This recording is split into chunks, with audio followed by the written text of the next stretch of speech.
مہینہ آ رہا تو اس نسبت سے میں نے جو اپنے بزرگوں کو دیکھا، ایک ہوتا کتابوں میں پڑھنا، ایک ہوتا بزرگوں کی صحبت میں رہ کر کے ان کے معمولات کو دیکھنا کہ ان لوگوں کو رمضان میں کیسی مشقت کے ساتھ اور کیسی خوشی کے ساتھ عبادت کرنا اللہ آسان فرما دیتے ہیں۔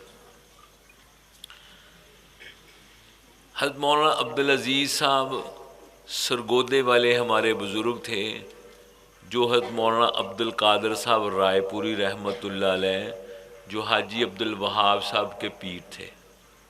حاجی عبد الوہاب صاحب کے پیر تھے حضرت مولانا عبد القادر صاحب رائے پوری، اور حضرت مولانا عبدالعزیز صاحب رحمۃ اللہ علیہ تھے ان کے جانشین۔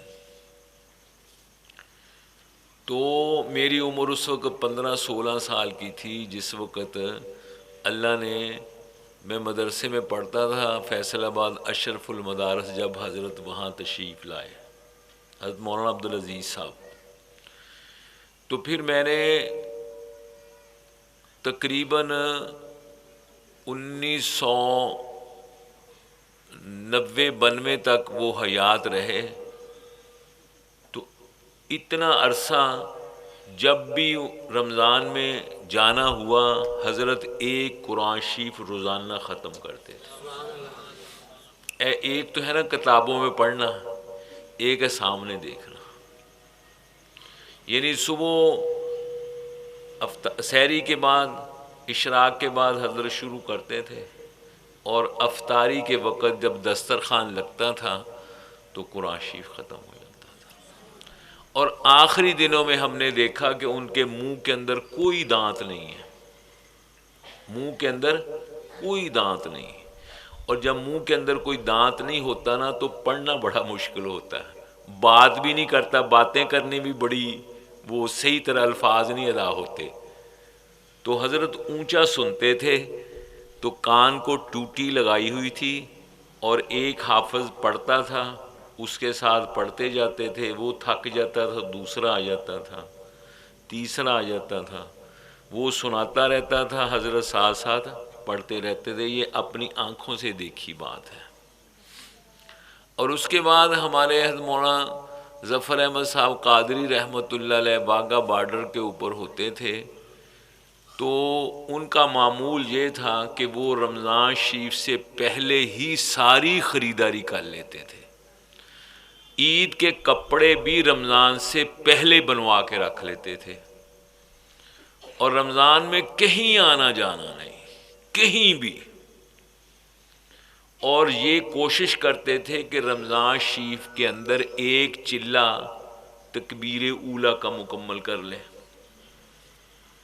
کیونکہ حدیث شریف میں آتا ہے کہ جو شخص تکبیر اولیٰ کہتے ہیں کہ جب امام صاحب نے اللہ اکبر کہی، آپ نے بھی اللہ اکبر کہہ کے نیت باندھ کے سبحانک اللہم پڑھ لیا، اس کو کہتے ہیں تکبیر اولیٰ کے ساتھ شامل ہونا۔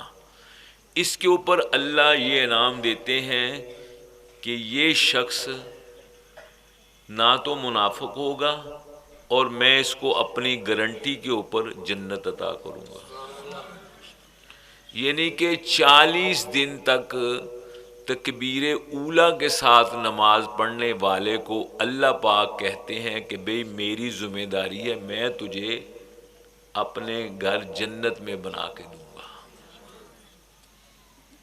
تو یہ کوشش کریں آپ کہ چاہے تو 10 دن پہلے رمضان سے شروع کر دیں، تاکہ رمضان شریف کے 30 دن 10 دن پہلے کم از کم زندگی میں بندہ یہ تو کہہ دے کہ یا اللہ تیرا وعدہ ہے تکبیر اولیٰ والے کو جنت دینے کا، تو میں نے تکبیر اولیٰ کا ایک چلہ مکمل کیا ہے۔ اب اسی دوران اور بات سن لیں، حضرت مولانا یوسف صاحب الدہانوی شہید رحمۃ اللہ علیہ، بڑے اللہ والے مشہور بزرگ، ختم نبوت کے صدر بھی رہے، تو ان کے ساتھ سفر کبھی کبھی ہوتا تھا، تو ایک مرتبہ فرمانے لگے کہ میں نے حضرت مولانا عبد القادر صاحب رائے پوری رحمۃ اللہ علیہ سے عرض کی کہ یا حضرت دعا فرمائیں کہ میں تکبیر اولیٰ کا ایک چلہ مکمل کر لوں. میں عالم ہوں، پڑھاتا ہوں، لیکن کسی وجہ سے، مصروفیت کی وجہ سے تکبیر اولیٰ بعض دفعہ رہ جاتی ہے، تو دعا فرما دیں کہ ایک چلہ تکبیر اولیٰ کا پورا ہو جائے. تو حضرت نے میری بات سن کے فرمایا میاں مولانا صرف ایک چلے کی خواہش ہے، زندگی میں ایک چلے کی خواہش ہے؟ کہتے دل پہ بڑی چوٹ لگی، بس اس دن کے بعد پھر میں نے ساری زندگی تکبیر اولیٰ فوت نہیں ہونے دی. تو ایک تو آپ حضرات رمضان سے پہلے یا رمضان کے بعد 10 دن شامل کر کے ایک تکبیر اولیٰ کا چلہ لازماً پورا کریں. زندگی کا کیا بھروسہ، پتہ نہیں اگلا رمضان آپ نے دیکھنا ہے، میں نے دیکھنا ہے، کس نے دیکھنا ہے. ابھی جس طرح یہ مجلس ہوتی اس طرح لاہور میں بھی ہوتی ہے. تو 2 مہینے پہلے مجلس ہوئی تھی ای ایم ای سوسائٹی میں، تو وہاں ہمارے دوست ہیں، ان کا بیٹا سب سے چھوٹا، اس کی 28 سال کی عمر ہوگی، ایک بچی اس کی 3 سال کی ہے، اور ایک چھوٹی بچی تھی. قاری حنیف صاحب جلندری نے ان کے نکاح پڑھوایا تھا مسجد میں.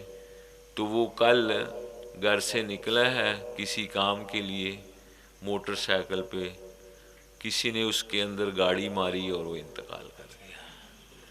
27 سال کا بچہ ہے، 1-2 بچے ہوں گے اس کے چھوٹے. زندگی کا کیا بھروسہ ہے، اگلا لمحہ کیسا ہوگا کچھ پتہ نہیں. تو یہ رمضان شریف آ رہا ہے، ہمیں شکر کرنا چاہیے اللہ کا کہ یا اللہ تو نے ہمیں صحت اور سلامتی کے ساتھ رمضان عطا کر دیا. آقا صلی اللہ علیہ وسلم دعا فرمایا کرتے رجب کے مہینے میں، اللہم بارک لنا فی رجب و شعبان و بلغنا رمضان، کہ اللہ رجب میں برکت دے، شعبان میں برکت دے، اور ہمیں رمضان تک پہنچا. تو رمضان المبارک حضرت صوفی اقبال صاحب رحمۃ اللہ علیہ، حضرت مولانا زکریا صاحب رحمۃ اللہ علیہ کے خلیفہ تھے.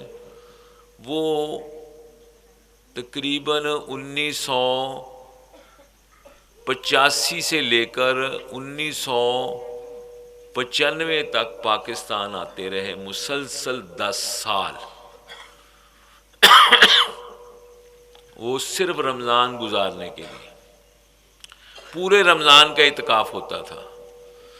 ابھی ان کے جو خلفائے کرام ہیں، ان میں ملتان میں مولانا غفار صاحب ہیں، کربوگا شریف میں مفتی مختار الدین شاہ صاحب ہیں، حضرت مولانا عزیز الرحمان ہزاروی انتقال فرما گئے. ان کے ہاں بہادر آباد کراچی میں تقریباً کوئی ملک کے اندر کوئی 20-25 جگہ کے اوپر پورے رمضان کا اعتکاف ہوتا ہے. اور 90 کا رمضان جب آیا تو انہوں نے کہا کہ اب پورے پاکستان سے لوگ میرے پاس آ جائیں مدینہ، یہ رمضان مدینہ عالیہ میں گزاریں گے.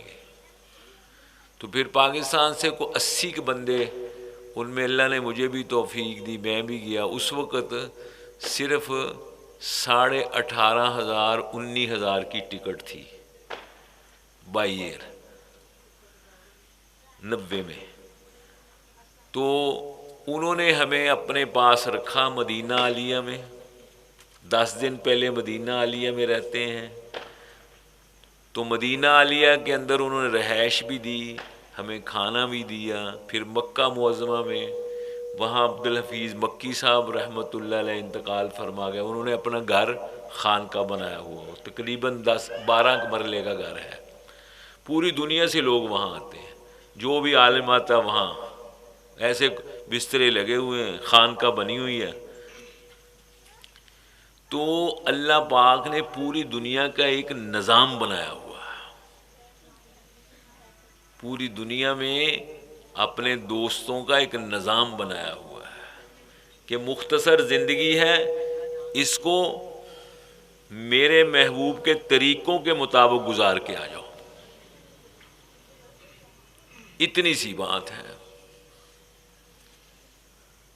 ہم چاہتے ہیں کہ ہم اپنی مرضی والی زندگی گزاریں، اللہ چاہتا ہے کہ نہیں، میری مرضی والی گزارو. یہ ہماری اللہ کے ساتھ لڑائی ہے. میری اور آپ کی اللہ پاک کے ساتھ لڑائی ہے. صلح کر لو سارے. اب آپ بتائیں کہ یہ لڑائی نہیں ہے اور کیا ہے یہ؟ اللہ فرماتے ہیں کہ میرے محبوب کے طریقے کے مطابق چلو.